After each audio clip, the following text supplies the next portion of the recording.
Welcome to day 10 of our Esri Leaflet Advent Calendar tutorial series. Today we're going to take a slightly different turn and explore how to retrieve service metadata using Esri Leaflet. Understanding the metadata of a service is crucial. It provides valuable information about the service, like its description, capabilities, and the data it contains. Let's start with the basic setup of a feature layer from day 3. To fetch metadata, we can use the metadata operation that takes in a function with error and metadata parameters.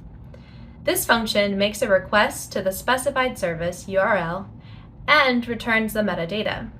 Now, to see the metadata information about my feature layer, I will simply log this in the console.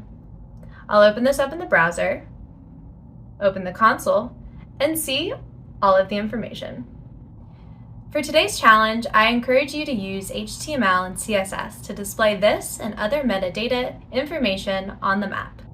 That concludes day 10 of our series. Tomorrow, we'll look at how to add and delete features of a hosted feature layer. Thanks for watching, and happy coding!